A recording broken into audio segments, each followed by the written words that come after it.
Está no ar. Gente que Fala. O melhor programa de debates do rádio brasileiro. Gente que Fala. Tem texto e direção geral do jornalista Fausto Camunho. Gente que Fala. Reúne de segunda a sexta-feira formadores de opinião para discutir as principais notícias do dia. Gente que Fala. Tem o selo de qualidade APCOM.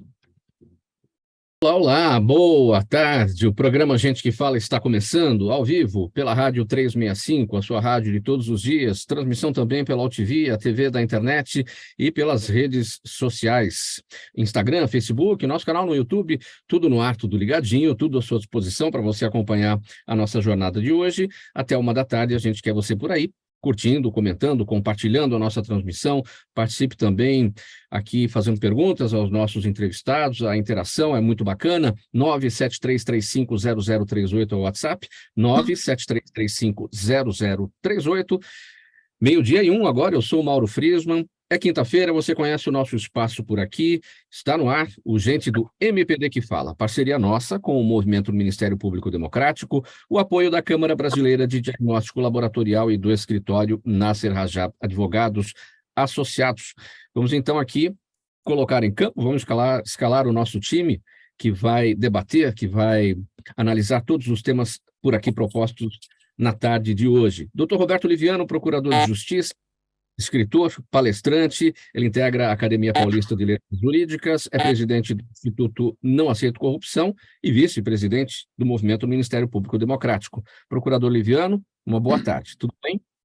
Boa tarde, Mauro, boa tarde aos companheiros de mesa. Eu peço desculpa que eu estou um pouco gripado, estou com a voz meio rouca, mas dá para a gente conversar aqui sobre esses temas tão importantes. Na data de hoje, mais uma jornada de debates. Obrigado pela condução sempre atenta, apesar de ser uma condução sem mundial, né, Mauro? Mas é uma condução sempre atenta. Hoje eu ponho muita fé no tricolor, hoje à noite. Hoje vamos nos enfrentar e, de fato, que vença o melhor, que seja sempre assim no nosso futebol, no nosso esporte, não é, procurador Liviano? Vamos em frente aqui também com a apresentação da Ana Flávia Pires, bióloga, ela é diretora da Germsure Biosafe e consultoria. Tudo bem, Ana Flávia? Boa tarde. Perdemos a conexão com a Ana Flávia Pires. Eu apresento aqui, então... Ana Flávia, nos ouve? Temos problemas com o seu áudio, não está chegando aqui para a gente. Eu vou te pedir uma gentileza.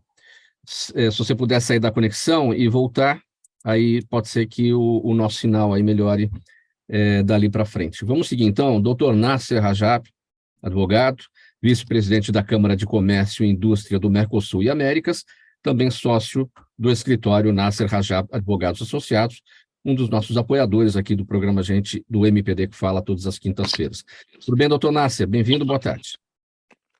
Boa tarde, Mauro. Boa tarde aos colegas de mesa. Muito prazer voltar aqui ao programa com temas tão importantes quanto esses que hoje nos aguardam. Bom programa a todos. Obrigado pela presença. Eu também vou apresentar aqui o doutor Marcos André Franco Montoro, advogado, mestre e doutor em Direito Processual Civil. Tudo bem, doutor Montoro? Bem-vindo mais uma vez com a gente. Bom dia, tudo bem? Um prazer estar com vocês. Estão me ouvindo bem? Estamos ouvindo bem e vendo bem também. Só vou te pedir uma gentileza, doutor Montoro. O senhor está no smartphone, coloque ele na posição horizontal para ficar com o padrão de imagem igual aos demais participantes. Ótimo. Muito bom. Se puder fixar o aparelho aí. Peço desculpas pelos os problemas tecnológicos. Estou tentando aqui arrumar para entrar pelo computador, que vai ficar melhor. Certamente esses problemas de hoje estão relacionados com toda essa ventania que está preocupando a gente. Enfim, vamos seguir aqui, tomara que as conexões fiquem adequadas. Será que a Ana Flávia está ok? Ana Flávia Pires? Acredito que não a vejo aqui. Então vamos fazer o seguinte, 12:04, nosso primeiro assunto aqui para análise e debate dos nossos entrevistados no Gente do MPD que Fala. Olha, a Justiça revogou ontem a prisão do torcedor flamenguista Felipe Xavier Santiago, de 26 anos de idade. Foi preso pela morte da torcedora do Palmeiras, Gabriela Anelli. A libertação de Felipe foi solicitada pelo Ministério Público de São Paulo porque as imagens disponíveis indicam que quem arremessou a garrafa que atingiu Gabriela foi outro homem, foi uma outra pessoa. No requerimento apresentado à Justiça, o promotor Rogério Leão Zagallo argumenta que a Delegacia de Repressão aos Delitos de Intolerância Esportiva perdeu a credibilidade necessária para prosseguir com o caso e ele solicita que a investigação seja transferida para o DHPP, o Departamento de Homicídios e Proteção à Pessoa, também vinculado à Polícia Civil de São Paulo. Procurador Liviano, eu começo com o senhor a respeito deste assunto, sobre dois aspectos. Primeiro, essa questão da barbárie, né, que representa a briga entre torcedores em porta de estádio e que invariavelmente leva à morte de alguém, aí no caso, infelizmente, a torcedora do Palmeiras, Gabriela Anelli. E o segundo ponto é essa questão, né, da investigação, né, essa solicitação do promotor Zagallo para que isso tudo vá para o DHPP, alegando, né, que a Delegacia de Repressão aos Delitos de Intolerância Esportiva perdeu a credibilidade para conduzir o trabalho. Bom, primeiro, bem-vinda, Ana Flávia, que a conexão se estabeleceu. É muito bom ter você conosco aqui nesse debate. Obrigada. Em relação a esse primeiro tema, é muito triste e pouco importa para que time nós tenhamos a nossa preferência, pouco importa. Todos os times das maiores torcidas de São Paulo unanimemente externaram os seus sentimentos, a sua tristeza em relação ao episódio que culminou com a morte da torcedora Gabriela, né? Isso é muito triste, é muito dramático, a perda de uma vida jovem, no contexto da disputa do futebol, né? Ninguém pode estar feliz e satisfeito com esta situação, não há dúvida sobre isso. Que nós tenhamos a necessária maturidade, que nós tenhamos o necessário discernimento a partir deste fato para encontrar os melhores caminhos para que essas situações sejam melhor trabalhadas preventivamente, né? Há muitos anos, nós temos nos estádios aqui a torcida única, né, como um fator de redução de riscos, de redução de danos. Mas, como se percebeu nesse episódio, isso não é suficiente. É necessário que, mais do que isso, ocorra. Os bares no entorno do estádio, no caso, o estádio do Palmeiras, não vendiam garrafas de vidro, no entanto, os ambulantes vendiam garrafas de vidro, não é? Isto precisa ser fiscalizado, isso precisa ser reprimido. Pelo que se noticia, houve falhas na estratégia por parte da polícia, no que diz respeito à segurança no entorno do estádio, né? E tudo isso precisa ser discutido pela Polícia Militar, pela Polícia Civil, pelo Ministério Público. Todos precisam sentar à mesa, discutir, melhorar este assunto, inclusive envolvendo as torcidas organizadas, para que nós tenhamos a paz reinando nos estádios. Esse é um barril de pólvora realmente bastante preocupante. A morte da torcedora é absolutamente lamentável. A soltura do torcedor, que inicialmente foi apontado como suspeito, eu me sinto um pouco limitado em relação à minha avaliação, porque eu não atuo neste caso. E, do ponto de vista ético, quem tem as melhores condições de avaliar e intervir é o promotor que examina as provas, né? Eu me sinto preocupado em tecer análises sobre o posicionamento do promotor. Se o promotor entendeu que não havia elementos seguros para manter preso aquele torcedor suspeito, para manter o decreto de prisão preventiva, me parece que este caminho é o caminho acertado, em tese, né? Eu não conheço as provas e penso que quem deve avaliar isso é quem atua no caso. Para manter alguém preso preventivamente, você deve ter elementos seguros nesse sentido, né? E o que se fez foi requerer a soltura, porque não havia essa segurança, havia uma suspeita de que teria sido outra pessoa que lançou a garrafa. Então, quem atua no caso é que tem as melhores condições. Uma delegacia especializada em homicídios, me parece que reúne as melhores condições de investigar, de apurar isso. Agora, o cerne, me parece, é trabalhar preventivamente, estrategicamente, para evitar que fatos como esse se repitam.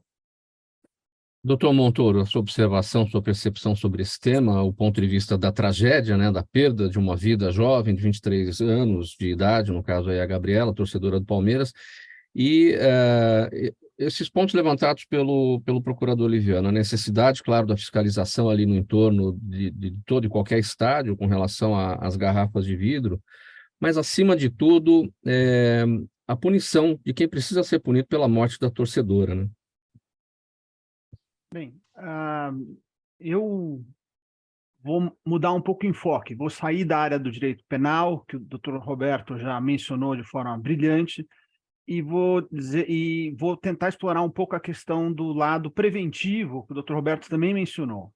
Acho que, como prevenção, existem todas as atitudes que a Polícia Militar tem que tomar e tem que ser cobrada por isso, mas eu acho que existem regras que precisam ser aperfeiçoadas. Uma das regras que podem ser aperfeiçoadas é a regra da torcida única, porque a regra da torcida única é uma regra paulista que envolve os clássicos.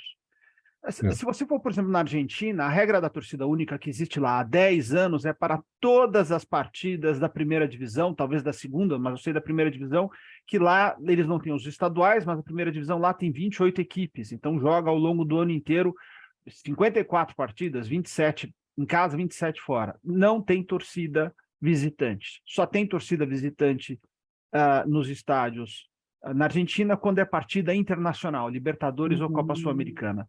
E talvez nós devêssemos estudar o aumento disso aqui no Brasil, para não ser só em clássicos paulistas, mas em outros jogos também, porque no jogo em questão não era torcida única, que teve essa tragédia. Aliás, eu devia ter começado minha fala dizendo que é uma tragédia, toda a solidariedade à família, aos amigos, não podemos ignorar o lado humano, mas aqui, para tentar evitar novas situações, é de se destacar que a política do torcida única no estado de São Paulo preservou vidas, evitou problemas ao longo desses últimos anos. Nós temos uma situação no campo esportivo de acirramento das rivalidades entre Palmeiras e Flamengo. Eu sou palmeirense, se eu soubesse que podia usar no programa a camisa do Palmeiras, eu estava usando, para contrabalançar do meu amigo Roberto. Mas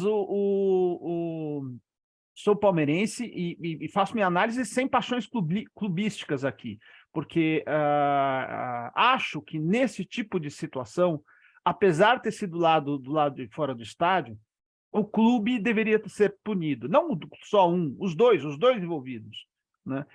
Eu li uma notícia no site do Lance, de que o Lance questionou o STJD da CBF se haveria alguma punição do campo esportivo, e o STJD disse que, como foi do lado fora do estádio, ele não tem competência, que ao contrário do que aconteceu recentemente, jogos do Santos e do Vasco, que as confusões praticadas pelas torcidas dentro de campo levaram à punição de perda de mando e proibição de torcida, etc., é que nesse caso não haveria. Eu acho que a legislação esportiva deveria ser interpretada ou aprimorada, modificada, para prever a competência da justiça esportiva para punir o clube ou a torcida no ponto de vista esportivo, né? A torcida do Corinthians foi recentemente punida também por campos homofóbicos. Quer dizer, existem formas de você cutucar a ferida. O torcedor causou problema, o torcedor não comparece ao estádio.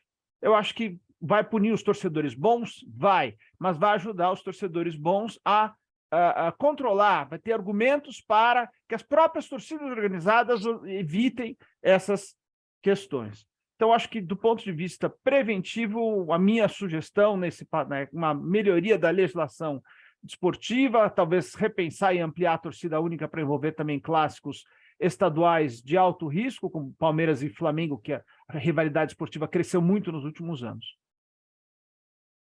Doutor Nasser Rajab, o seu entendimento, sua percepção sobre essa questão da torcida única, aliás, até porque hoje tem jogo, hoje tem Palmeiras e São Paulo lá no Allianz Parque, pelas quartas de final da Copa do Brasil, é um jogo de alto risco, o clássico que isso representa e o peso dessa vaga, né, para chegar à final da Copa do Brasil.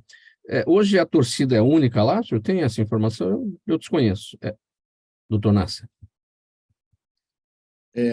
Bom, boa tarde, Mauro. Olha, sinceramente, eu não sei se é a torcida única ou não, mas eu realmente concordo com os colegas. É uma tragédia, né? É uma tragédia que depõe contra a condição humana, né? Porque, segundo soube, essa moça ela dava assistência a pessoas com autistas.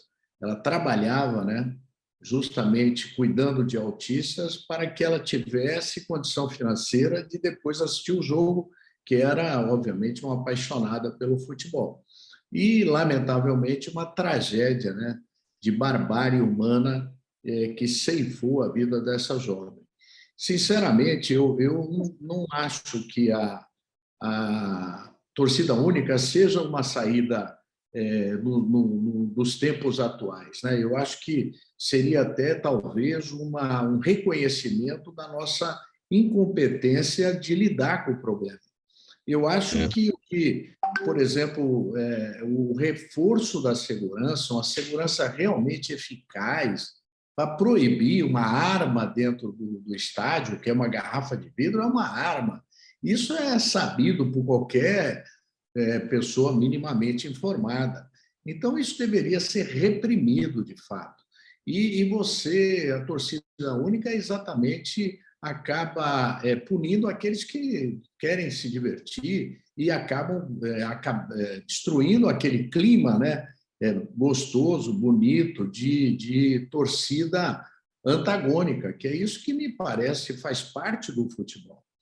E seria uma pena ser obrigado a fazer isso. Eu entendo que, obviamente, já seria uma medida extrema, mas eu acho que outras devem ser implementadas, inclusive a obrigatoriedade, né, dos times, do estádio, em contratar segurança privada, né? Você vai num evento de música, num show, você vê ali uma estrutura de segurança à altura daquilo lá e que não ocorre nada porque as pessoas são, de fato, vigiadas, né, para que nada ocorra de ruim. O futebol tinha que alcançar essa eficiência, até porque nós sabemos é um esporte milionário. Então, o que precisa é serem chamados, de fato, à responsabilidade. Ana Flávia Pires, seu entendimento sobre esse tema. Vou só pegar esse gancho final aqui, né? Um esporte milionário, realmente, né? Eu acho que a gente precisa falar sobre isso, né? E como que esse esporte milionário vai investir para que as pessoas possam continuar indo nos estádios, né? Acho que esse ponto é super importante, mas primeiro realmente me solidarizar com o que aconteceu, com essa tragédia. Eu não posso imaginar a dor dessa família, né, em ter passado por isso. E quando a gente analisa, a gente vê que isso é recorrente, né? Não foi a primeira vez que isso aconteceu. E a gente está sempre trabalhando com intervenções, mas, de fato, essas intervenções não têm funcionado de forma efetiva. Então tem briga, então separa a torcida. Então tem briga, então faz torcida única. Então tem briga, então não vende cerveja. Então tem briga, então não vende garrafa em volta do estádio. Então tem briga. Mas e aí? E esse então tem briga? Né? Como é que você vai educar as pessoas, né? E com isso o tempo vai passando. Por quê? Porque a gente quer uma resposta para o próximo jogo, né? Eu quero tomar uma ação para que no próximo jogo isso não aconteça. E eu me esqueço que ações como essas, elas são de longo prazo, né? São como políticas públicas, né? Isso é uma política pública de educação. E são ações de longo prazo, e elas não são únicas. Então, se você fala assim, de imediato não ter torcida, né, só ter torcida única, ok, mas você precisa de um plano para tudo isso, para que com o passar dos anos você possa retomar as torcidas, né, e você possa realmente evitar que isso aconteça. Então, eu não vou entrar nessa seara, né, que o Roberto colocou, que deveria ter sido solto ou não. Eu entendo que hoje em dia tem muita câmera de segurança e que vai dar para ver como que essa garrafa voou, e que é uma pena que as pessoas se sintam tão confortáveis no ambiente de simplesmente arremessar uma garrafa. Isso é que a gente tem que refletir, né? Por que quando eu estou no meio da rua indo para o meu trabalho e encontro uma pessoa de uma outra torcida, eu não me sinto confortável em retirar uma garrafa, mas quando eu saio do estádio de futebol, em que eu estou com a minha turma e à noite, por exemplo, eu me sinto confortável a ponto de arremessar uma garrafa? Eu acho que a gente precisa refletir um pouco mais sobre isso. 12h20, pessoal, programa Gente que Fala no ar, edição de quinta-feira, é o Gente do MPD que Fala, parceria nossa com o Movimento Ministério Público Democrático, o apoio da Câmara Brasileira de Diagnóstico Laboratorial e do escritório Nasser Rajab Advogados Associados. Aqui pela Rádio 365, sua rádio de todos os dias, estamos também pela UTV, a TV da internet e pelas redes sociais. Próximo tema por aqui. A polícia prendeu anteontem Odair Lopes Mazzi Júnior, o Dezinho, líder do PCC. Um dos chefes da chamada Sintonia Final, o grupo que controla as ações da facção, nomeados por Marcola, Dezinho foi apontado na Operação Sharks como responsável pela lavagem de R$ 1 bilhão enviados pelo grupo para o Paraguai. Foragido desde 2020, ele estava escondido num condomínio de luxo na Praia dos Carneiros, em Pernambuco, e gostava de ostentar riqueza. Fotografias apreendidas pelo Ministério Público mostram festa, viagens, passeios de helicóptero e até uma foto na capa da revista Caras. Procurador Liviano, um trabalho de seguir o dinheiro, né, que foi realizado pela ABIN, pela Polícia Civil e Ministério Público. Exatamente. Eu penso que quando você enfrenta o crime organizado, você não pode trabalhar em relação a essas situações da mesma maneira que você trabalha com situações de crime individual, de crime ocasional, né? Você tem que ter estratégias muito bem construídas para enfrentar esta criminalidade que tem características muito singulares. E é muito importante que seja sufocado financeiramente o crime organizado. O crime organizado em todos os seus pilares financeiros, né? Então, quando você traz essa notícia de todas as riquezas envolvidas aí no crime organizado, todos esses pontos, também isso nos remete à ideia da impunidade, né? E essa impunidade que tanto nos incomoda, né? E esse, aliás, é um dos principais nós que representa uma barreira, um obstáculo para o funcionamento do nosso sistema de justiça. Então, eu destacaria esses 2 pontos em relação a essa notícia. Primeiro, a importância de sufocar financeiramente estas organizações criminosas.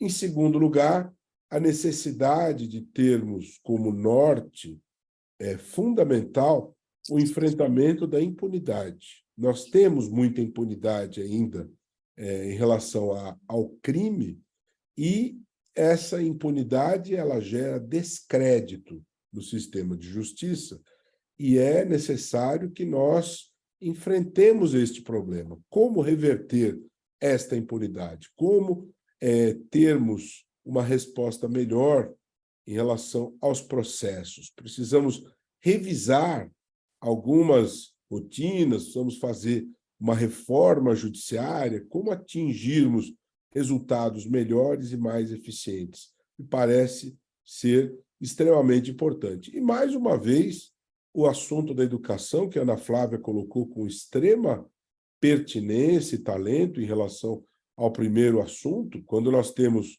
educação como uma política pública tratada com seriedade, com prioridade, nós vamos ter reflexos positivos em todos os âmbitos, né? Essa ostentação que você menciona, este prazer em fazer o crime prevalecendo, a meu ver, também está associado a isso, né? O Brasil precisa fazer uma revolução pela educação. né? Essa revolução pela educação traria, sem sombra de dúvida, reflexos em todos os níveis, né? Nós temos um gap educacional gigantesco. Em todas as pautas pelas quais nós vamos passar, nós vamos acabar caindo nessa questão, né? Porque a educação é exatamente disso que nós precisamos, dessa transformação imprescindível que nós precisamos para ontem. Ana Flávia, compartilha das opiniões do procurador Liviano nesse tempo? Com certeza. Eu fico pensando isso, gente, vamos falar de educação de novo? Vamos falar de educação de novo, né? E vamos falar que você veja, né? Onde que estava essa pessoa, né? Rica, linda, maravilhosa, morando na luxúria. Ele não estava dentro, né, do subúrbio, da favela, morando mal e precisando de, né, viver daquele tráfico para sustentar a família, digamos, né? Olhando por esse ângulo, né? Então, assim, a gente precisa... É isso que o Liviano falou, a gente precisa entender o caminho disso daí. Isso chega aonde, para quem? A jornada, sabe? Isso é uma jornada, né? E essa jornada, a gente precisa entender ela, a gente precisa conseguir combater. Porque esse cara está saindo agora, mas vai entrar outro. Né? Eles têm substitutos, é como uma empresa, né? Sai o CEO, entra outro CEO. Né? Sai o gerente, entra outro gerente. Tem gente abaixo dele que vai substituindo, e a gente não consegue realmente alcançar o que a gente precisa, que é o quê? Fazer com que as pessoas não precisem estar nesse lugar. Esse cara, eu imagino que possa ser uma opção, né? Não quero julgar, mas o que sustenta embaixo, as pessoas que estão ali embaixo trabalhando, e que a maioria das vezes são presas, a gente precisa ajudar essas pessoas a não estar nesse lugar. E como que a gente vai ajudar essas pessoas? É de novo isso, a gente quer uma resposta para agora, né? A gente tem muita dificuldade de olhar a longo prazo, e principalmente porque a longo prazo não funciona, porque eu estou aqui hoje eu estou fazendo essa política. Daqui a 8 anos eu não vou estar aqui, outra pessoa que vai ficar com os louros do que eu desenhei, né? A gente tem uma dificuldade muito grande em olhar isso, sabe? Em pensar que é para nós mesmos. Eu costumo dizer muitas vezes assim, todo mundo quer segurança pública, mas ninguém quer igualdade social, né? Então, assim, se eu quero me sentir segura na minha casa. Eu não quero que ninguém me assalte, que ninguém me importune, mas quando a gente fala de tentar levar uma igualdade social para que as pessoas não se marginalizem, nossa, aí já é um assunto mais complicado. Então, acho que a gente precisa vencer um pouco mais esse assunto complicado para as pessoas. É bem aquela história de que feira na porta de casa ninguém quer, não é, Ana Flávia? Exatamente. Todo mundo gosta de feira, mas não na porta de casa, bem por aí. Doutor Montoro, seu entendimento? Concordo com todas as observações que foram feitas, sobretudo sobre a importância da educação. E queria dizer que, assim, muitas vezes, quando se trata, antes disso, entendo que o tráfico de drogas é um dos problemas mais graves que nós temos no país. Existem outros problemas graves, mas é um dos mais graves. Não é um problema exclusivo do Brasil, mas é um problema muito, muito grave no Brasil, porque soma com o problema da educação que nós já falamos e com o problema da desigualdade, da falta de oportunidades. Porque muitas pessoas acabam indo para trabalhar no tráfico por falta de oportunidade. Algumas pessoas gostam de dizer, não, a solução para isso é a polícia forte, a justiça forte, prender e não soltar. Bem, o Brasil tem hoje a terceira maior população carcerária do mundo. São mais de 700 mil pessoas presos, né? E resolveu o problema do tráfico. A Cracolândia em São Paulo mostra que não, né? E são problemas interligados, né? Falando, eu não tenho problema com droga porque minha família não foi afetada por isso. Alguém pode dizer, e quem foi que deveria ter educado melhor? Mas pessoas que não têm problemas na família com droga são afetadas pelos problemas gerados pela droga diariamente, né? Diariamente. Hoje eu estava ouvindo uma reportagem muito interessante na CBN sobre famílias, inclusive famílias que moram perto da Cracolândia, como elas eram afetadas no dia a dia, de não conseguir levar criança na escola, não conseguir levar criança autista para terapia. Então, a situação é bem mais complexa, né, do que dizer simplesmente condene e prenda na prisão.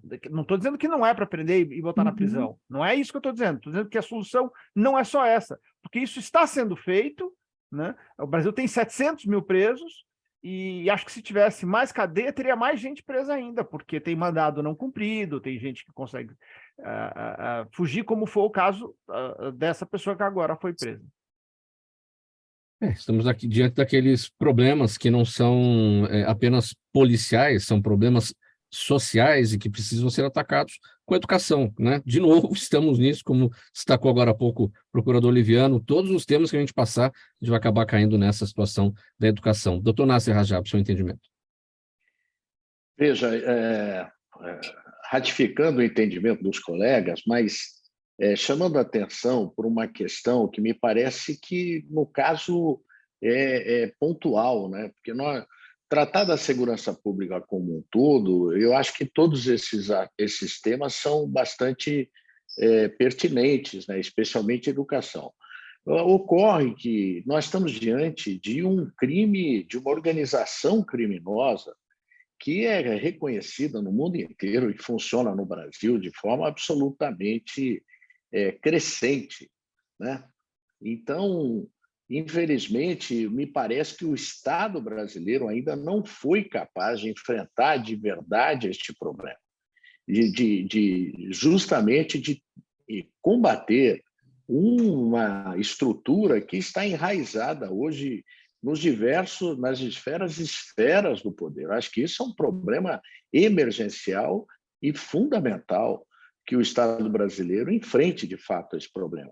E aí, com relação ao encarceramento, acho que realmente o Brasil tem essa população absurda de encarceramento, mas me parece que a política de encarceramento brasileira também tem que ser revista, e acho que o desencarceramento tem que ser levado a sério, porque tem muita gente presa, né, que haveria de ser, por exemplo, com as medidas alternativas, caberiam para que esses presos tivessem outras formas de repressão e não o encarceramento. Acho que a população, o desencarceramento faria muito bem, justamente para abrir espaço para que, de fato, fiquem presas ou sejam presas as pessoas que necessitam mesmo estarem isoladas do convívio social.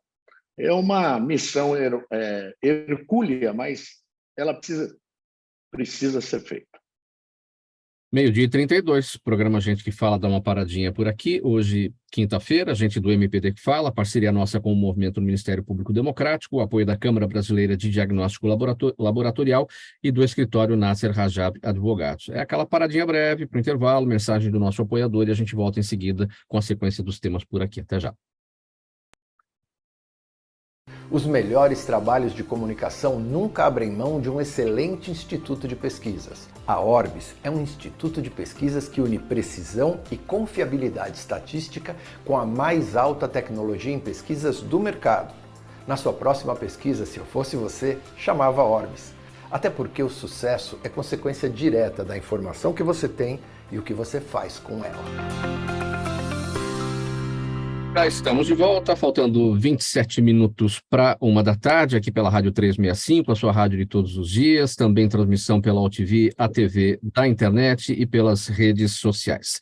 Antes da sequência aqui, para o nosso próximo assunto, eu quero conversar com você que está acompanhando os nossos trabalhos de hoje, você que é empresário, executivo, representante de entidade, você que atua em qualquer atividade do nosso mercado, venha ser parceiro do Gente que Fala.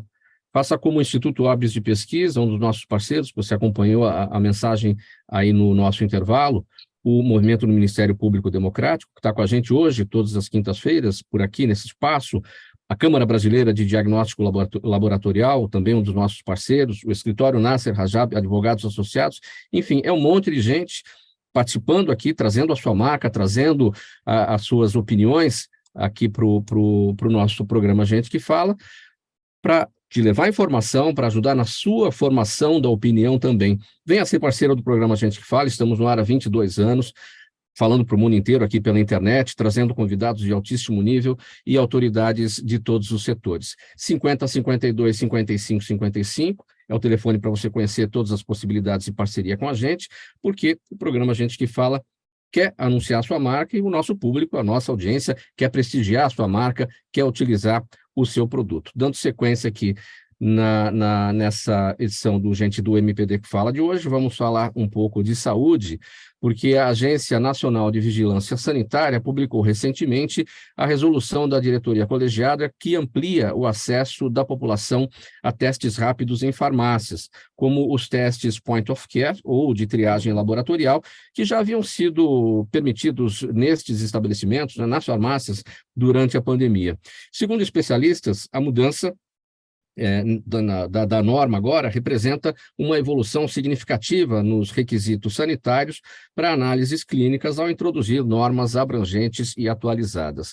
Ana Flávia Pires, a gente já tratou dessa questão outras vezes aqui no Gente que Fala, e para a gente explicar exatamente como é que vai funcionar todo esse trabalho a partir dessa norma, que na verdade entra em vigor só no mês de agosto, ainda não está valendo, né? Isso, porque agora, adequações, né? A Anvisa sempre publica normas, ela dá 180 dias, né, para as pessoas se adequarem, estabelecimentos, fornecedores, mas dizer que é um prazer estar aqui hoje dando essa notícia, né, e conversando sobre isso com vocês, porque são, no mínimo, aí foram 5 anos, para vocês terem uma ideia, de conversas com a Anvisa para que essa norma fosse atualizada. Então, foi muito trabalho, foram muitas reuniões, foi muita gente envolvida para que isso fosse feito de uma forma que leve segurança a quem vai se testar. É claro que a pandemia, ela fez com que isso desse uma avançada. Por quê? Porque a gente viu a necessidade. E quando você faz uma coisa em cima da necessidade, você perde um pouco aquele medo de mas como que as pessoas vão se sentir dentro de uma farmácia? As pessoas se sentiram super bem. As pessoas gostaram de poder buscar a farmácia perto da casa dela para fazer o teste. As pessoas não sentiram que estavam num ambiente clínico. Então, enfim, a pandemia, ela permitiu que a gente avançasse e que essa portaria fosse, essa RDC fosse finalmente publicada e atualizada. Ela é um avanço, gente, porque ela segue o avanço tecnológico, tá? A gente precisa olhar para as coisas com o olhar do que a gente tem hoje. Hoje nós temos testes que são muito fáceis de fazer e que têm segurança em ser realizado. Aquele teste, ele tem controles, ele é seguro você realizar fora do ambiente laboratorial. E vão ter testes que você não vai poder realizar fora do ambiente laboratorial. Então, o que a gente está fazendo aqui é seguindo o avanço tecnológico e levando acesso para as pessoas, que isso é fundamental, né? O diagnóstico em momento oportuno. Então, tem dados que mostram que as pessoas vão ao médico, o médico pede o exame, essa pessoa nunca faz o exame. Ou quando essa pessoa faz o exame, ela olha o resultado pela internet, ela nunca volta ao médico para ver o que ela vai ter que fazer com aquele resultado. Então, o que a gente faz com os testes point of care é aproximar o paciente daquele cuidado em saúde, é ele fazer o teste em momento oportuno, precisou ter uma farmácia de perto para você fazer. E agora não só farmácias, como consultórios, né? Então, o médico que se sentir confortável em ter um produto ali, um teste, para que ele faça no paciente, naquele momento ele vai poder fazer. Imagina um pediatra que lida tanto com essas questões respiratórias, você chega lá com o seu filho no pediatra e ele pode te oferecer um teste que tem um resultado em 15 minutos para dizer se o seu filho de 2 anos está com vírus sincicial respiratório ou influenza, se ele vai se tratar ou não, se você deve seguir dali para o hospital ou não. Isso é muito impactante. E é em cima disso que a gente vai trabalhar agora, apoiando farmácias, clínicas, consultórios, a Anvisa, para que as pessoas possam, as clínicas e consultórios, farmácias, possam implementar os testes e realmente ofertar para a população, para que mais diagnóstico aconteça, menos vírus se propaguem, porque o diagnóstico no momento oportuno é isso que ele faz, e as pessoas se tratem o quanto antes. Agora, Ana Flávia, para tratar também de um outro lado da moeda, porque você destacou muito bem, né? Muita gente que sai do médico com o pedido de exame e não realiza, gente que realiza, depois vê o resultado na internet e não volta ao médico para saber quais são os próximos procedimentos, mas também tem gente que sequer tem acesso ao médico para poder ter o pedido para fazer esses exames e agora de forma mais facilitada nesses estabelecimentos. Ou seja, temos que ter um olhar aí realmente voltado para a saúde pública na porta de entrada da Unidade Básica de Saúde. Exatamente. E você imagina que o Ministério da Saúde, as secretarias estaduais, elas podem olhar para essas farmácias também agora, mais ainda como parceiros. A gente precisa aproximar um pouco mais isso, sabe? Assim, por que só pode ser lá na Unidade Básica de Saúde se hoje tem uma farmácia que pode fazer um teste, que pode oferecer uma porta de entrada mais rápida para uma pessoa, e a oportunidade de se testar, sabe? Você está numa farmácia, um lugar que você já frequenta, que você já vai fazer compra. Tem gente que vai na farmácia toda semana, gente. Ó, eu não tenho ninguém doente na minha casa e a cada 15 dias, se bobear, eu estou numa farmácia comprando alguma coisa. Você aproveita esse momento para ser uma porta de entrada para você se testar para alguma questão que você esteja precisando se testar. Então, isso é fundamental e, sem dúvida, a gente vai poder medir e ver que daqui a alguns anos as pessoas estão mais conscientes em por que se testar, porque isso também é importante, né? Eu tenho uma influenza e eu não me testo, eu vou ficar em casa, eu estou com uma gripe. Quando você deveria se testar, sabe? Para você proteger, se proteger e proteger o outro. Então, o acesso à saúde aqui vai ser ampliado infinitamente, e a gente vai estar trabalhando muito para que seja um acesso de qualidade. Faltando 19 minutos para 1 agora, programa Gente que Fala no ar, edição de quinta-feira, gente do MPD que Fala, parceria nossa com o Movimento Ministério Público Democrático, o apoio da Câmara Brasileira de Diagnóstico Laboratorial e do escritório Nasser Rajab Advogados Associados. Pela Rádio 365, sua rádio de todos os dias, OTV e redes sociais. Próximo tema. Cartazes espalhados pela Faculdade de Filosofia e Ciências Humanas da Universidade Federal de Minas Gerais denunciam falas racistas ditas por um professor de sociologia daquela instituição. Esse caso veio à tona depois do centro acadêmico publicar uma nota de repúdio na última sexta-feira. Conforme os cartazes, o professor teria afirmado que alunos indígenas teriam que ser expulsos da comunidade acadêmica porque nem a nossa língua eles falam. E num outro cartaz, a frase "os africanos possuem um apetite sexual maior, por isso um contingente populacional é tão grande". E essa frase também é atribuída a este docente. Doutor Nasser Rajab, o que esse episódio nos revela? Veja, preconceito, né? Infelizmente, partindo de um sociólogo, que é quem deveria entender melhor a diversidade humana. Então, é uma lástima, né? Uma afirmação infeliz, uma deturpação da própria ciência, né? Da sociologia. É lamentável que esses episódios ocorram, especialmente dentro do ambiente universitário. Então, necessita-se, né, que esse professor procure outra profissão, né? Acho que é uma tragédia, mais uma indecência que a gente assiste aí a todo momento, né, para pessoas que ainda não entenderam qual é a jornada humana na Terra. E que bom que os alunos reclamaram, né, doutor Nasser? Exato, que bom que os alunos se Ana posicionaram, Flávia. Então talvez a gente esteja nessa mudança, né? Que bom que as pessoas assim elas vão existir, a gente vai estar com elas em vários momentos da nossa vida. Que bom que os alunos foram lá e falaram: olha, esse professor aqui não tá atendendo ao que ele deveria atender. Acho que isso é muito importante, né? Exatamente, ali no próprio ambiente, né, da universidade já reagiram, né? E por isso a importância de nós reverberarmos, né, esses fatos, justamente porque incentiva, né, que as pessoas não se conformem. Isso que é importante. Procurador Liviano, seu entendimento, o que esse episódio nos revela? Fechado o seu áudio, procurador. Primeiro, eu endosso as palavras da Ana Flávia.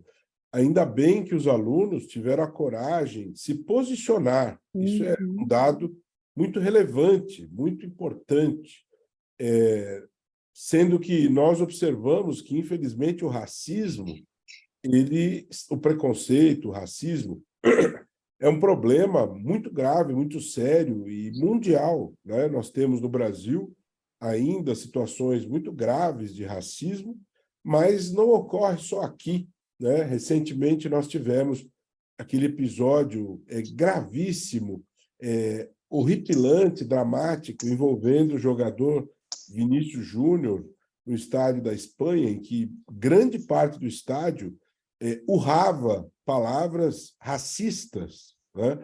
E nós não tivemos as autoridades do esporte, não tivemos o Ministério Público, não tivemos a Justiça reagindo, né? Isso só foi acontecer depois que isso se reiterou, isso foi reiterado várias vezes, depois que isso ganhou uma dimensão mundial, né? Então, é muito triste que o racismo, que o preconceito, eles estejam tão vivos ainda nesta dimensão, como bem colocou o Nasser, dentro do ambiente educacional, né? Como a gente estava falando aqui, nós fizemos da educação, mas dentro da própria educação, ela é construída, às vezes, ainda bem que é exceção, desta maneira distorcida, desviada daquilo que nós gostaríamos que acontecesse, né? Ainda bem que os alunos tiveram essa coragem, que haja o expurgo de figuras como essa, que, na verdade, deseducam, né? E que, cada vez mais, o grau de consciência da sociedade em relação aos malefícios do racismo, do preconceito, aumentem. Recentemente, o Estado do Rio de Janeiro aprovou a lei Vinícius Júnior em relação a essas questões de punir o racismo em estádios, né? Tomara que isso se propague em outros estados e que, inclusive, isso se transforme numa lei federal. Todo tipo de esforço que coíba, que pune, que represente força contra o racismo é extremamente importante. Doutor Montoro, seu entendimento sobre esse tema? Eu concordo com tudo que os colegas já falaram e queria destacar o seguinte, a visão simplista do sistema educacional é que o professor ensina e os alunos aprendem.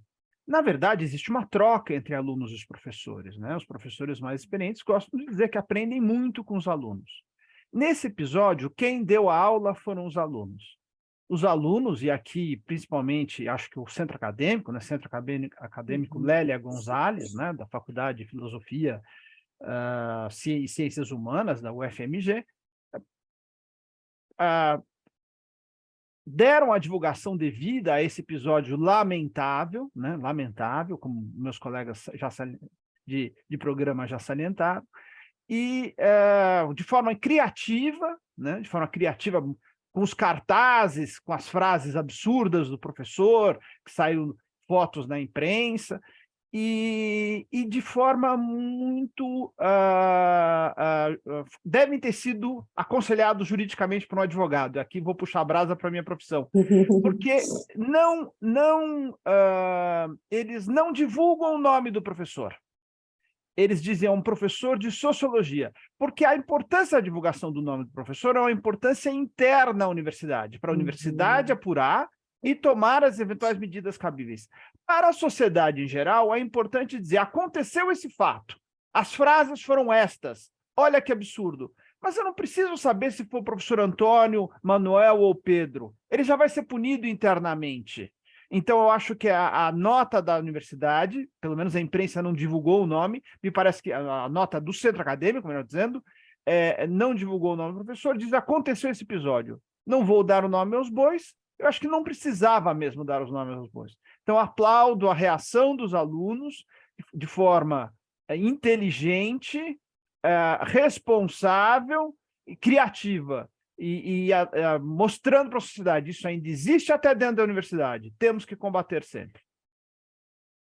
12h48, vamos seguir rapidinho para o próximo tema. Após se amparar na campanha de 2022, na anulação de suas condenações na Lava Jato, o presidente Luiz Inácio Lula da Silva engrossou o coro dos correligionários que negam casos de corrupção em governos do PT. No sábado passado, ele afirmou que não se provou corrupção em obras de estádios da Copa do Mundo de 2014, ignorando condenações judiciais contra aliados. Um dos pivôs do Mensalão, Delúbio Soares, lançou uma cartilha em que se apresenta como réu sem crime, apesar de ter sido condenado por corrupção ativa e formação de quadrilha. E, do mesmo modo, Gleisi Hoffmann sustenta que não houve corrupção sistêmica ou superfaturamento na Petrobras, apesar das confissões, condenações e devoluções de valores. Procurador Liviano, retrato de um Brasil negacionista nos dois espectros, né? Na direita e na esquerda, o presidente Lula e seus correligionários negando a corrupção, do lado de lá, Bolsonaro e seus correligionários também negando a corrupção no seu governo, negando vacina, negando saúde, enfim, tudo isso que a gente vê, dois espectros políticos nos extremos. Olha, eu acho que nós poderíamos fazer um programa inteiro discutindo este tema, né? Mas, muito rapidamente, para que todos possam se pronunciar com seus comentários inteligentes, e eu acho que a virtude desse programa é a pluralidade das visões, eu penso o seguinte: Lula é o presidente legítimo do país, venceu as eleições, houve um movimento democrático em que forças democráticas se uniram para que Bolsonaro não fosse reeleito, e, ao final, Lula foi eleito. Houve disseminação de informações falsas sobre o funcionamento das urnas. Em virtude dessa disseminação, especificamente a questão da reunião com os embaixadores, Bolsonaro foi condenado por abuso do poder político à inelegibilidade por 8 anos. São fatos que foram examinados pela Justiça, são fatos de conhecimento público. Também é de conhecimento público o negacionismo em relação à vacina. Houve demora para a distribuição da vacina num país que é exemplo mundial de eficiência na vacinação. Se a vacinação tivesse ocorrido no tempo adequado, muito menos gente teria morrido, né? Houve também obstrução às máscaras e todo tipo de obstrução na contramão do bom senso. Tanto que o Instituto Lowy da Austrália, examinando 98 países do mundo e a qualidade das suas respostas à crise da pandemia, classificou o Brasil como a pior de todas do planeta, né? Então, o negacionismo do ex-presidente Bolsonaro foi absolutamente execrável. Aliás, a meu ver, esse negacionismo da vacina foi um dos pontos que acabou custando a ele a sua não reeleição. Agora, o negacionismo em relação à corrupção, em relação a governos petistas, cujos atos foram examinados pela Justiça e que foram objeto, e que ensejaram condenações por corrupção, eu não vou comparar, porque as coisas são diferentes. Quando você fala de vida humana, de vidas humanas, o negacionismo da vacina envolve vidas humanas, mas a corrupção também acaba implicando em perda de vidas humanas, porque a corrupção inviabiliza as políticas públicas, como a da saúde, como da educação, como do saneamento básico. O que eu quero dizer é o seguinte: todos os negacionismos são absolutamente inaceitáveis, né? O negacionismo da corrupção é um outro negacionismo também absolutamente inaceitável. A meu ver, percebo que a educação pública ela vai voltando aos trilhos com um ministro de um estado que é exemplo em educação pública a nível de país, que é o Ceará. A saúde vai retomando o trilho da normalidade, o meio ambiente vai retomando o trilho da normalidade com a Marina Silva, que é um ícone neste assunto, né? Isto não autoriza o negacionismo da corrupção, né? Então, é necessário que haja consciência, bom senso, racionalidade, serenidade e não negar o óbvio. Pessoal, como faltam 6 minutos para 1h da tarde, temos perguntas aqui da audiência. Eu gostaria de começar aqui com o doutor Liviano, que está com a palavra. A pergunta aqui do Jaime, ele sempre participando com a gente, o Jaime do Jardim Bonfilholi. Mauro, eu já falei demais. Agora, democraticamente, outra pessoa deve falar, senão concentra a palavra. Vamos passar para outro participante. Então, vamos ver aqui. Ana Flávia, a Juliana Rocha no Instagram. Como anda a testagem de Covid no Brasil? Os casos ainda são altos ou atualmente só estamos sabendo dos casos de internação e mortes? Não, os casos realmente baixaram bastante e a gente, né, graças à vacinação, sem dúvida nenhuma, se você não se vacinou ainda, por favor, se vacine, é importante, mantenha sua cadeira de vacinação atualizada. Mas sim, os casos caíram bastante, a tendência é que a gente viva alguma sazonalidade, né? Pode acontecer, mas não que agrave tanto. O Ministério da Saúde ele faz uma vigilância, tá? Sentinela, com relação aos vírus respiratórios, e a gente tem aí agora um avanço de influenza, de RSV, mas realmente a gente, graças e apesar de, né, Roberto, do que aconteceu, a gente tem bastante gente vacinada e temos tido uma boa resposta agora. Doutor Nasser Rajab, o Luiz Carlos Silva está no YouTube acompanhando o Gente do MPD que fala quanto a Venezuela poderia contribuir economicamente para o Mercosul? É a pergunta do Luiz Carlos Silva.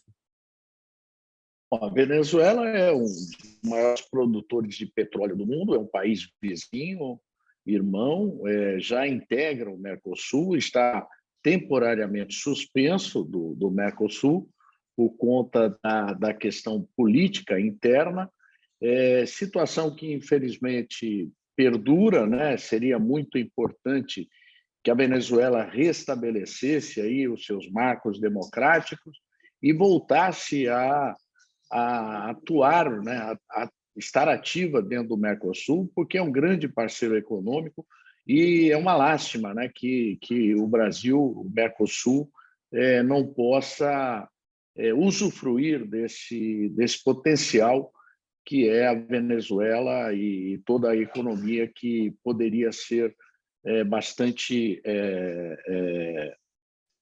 trocada entre os países. Doutor Montoro, a pergunta aqui da Laura Mendes, ela está no Facebook, ela tem uma curiosidade. Ela pergunta quem foi Tamásia Montoro, que dá nome à escola da Vila Sônia, que passou recentemente pela tragédia. Claro, ela faz aquela referência ao aluno que esfaqueou colegas e também levou à morte a professora, se não me engano, no mês de março, né? Tomásia Montoro era a mãe do ex-governador André Franco Montoro, que ele já falecido, meu avô. Ela faleceu no final dos anos 70. Então, quando ele foi meados do ano 70, quando ele foi governador entre 83 e 87, em determinado momento, algum prefeito, alguma Câmara dos Vereadores, fazendo homenagem a ele, deu o nome àquela escola municipal, Tomásia Montoro. Procurador Liviano, a pergunta, portanto, agora do Jaime, do Jardim Bonfilholi, sempre com a gente aqui participando. Jaime, muito obrigado mais uma vez. Quando se aplica o artigo 142 da Constituição, e que foi muito invocado por partidários do ex-presidente Bolsonaro? Jaime, obrigado pela sua pergunta. Com certeza, é mais fácil responder excluindo hipóteses. O que eu quero dizer a você, de uma maneira resumida e rápida, com certeza ele não se aplica num contexto de serem as Forças Armadas poder moderador. Tá? Poder moderador o Brasil teve em 1824, por ocasião da nossa Constituição do Império, em que Dom Pedro I reservou a si poder moderador. Nós estamos falando de algo que ocorreu 2 séculos atrás. Em 2023, meu querido e fiel telespectador, não existe poder moderador. As Forças Armadas, elas se submetem ao poder civil e elas não se sobrepõem aos demais poderes, não são desempatadoras de conflitos, como quis fazer um certo senhor advogado, com interpretação distorcida da realidade. O Brasil não tem poder moderador e o artigo 142 não leva a essa conclusão. Tá? Nós podemos fazer debates mais profundos sobre isso, mas o que me parece importante destacar isso, além da força que eu transmito ao São Paulo Futebol Clube na noite de hoje. Montoro, você pode vir ao programa como você quiser, né? Eu normalmente venho com paletó e tal, mas hoje é um dia importante para o Tricolor. Então, eu venho aqui dando força para o São Paulo e desejando a vitória, com respeito ao time mais forte da América hoje, que é o Palmeiras, mas hoje dá São Paulo, viu, Montoro? Olha, aproveitando aqui os segundos finais, então, procurador Liviano São Paulino, doutor Montoro palmeirense, Ana Flávia torce? Gente, eu vou fazer um comentário rápido sobre isso. Sabe o que aconteceu? Eu gostava muito de futebol, eu sempre assisti muito futebol. Mas eu venho num processo de insatisfação com relação aos clubes milionários, a falta de visibilidade para o esporte feminino, a tudo que a gente está discutindo aqui hoje com relação, né, à morte de uma torcedora em volta do estádio, alguém dizer que não tem nada a ver com isso, ao que aconteceu com o Vinícius Júnior. Então, eu tenho me desapontado e tenho não acompanhado tanto futebol e tenho preferido tênis, por exemplo, hoje, que está tendo aí a semifinal de Wimbledon. Doutor Nasser torce? Antes, eu sou corintiano, Mauro, com muito orgulho.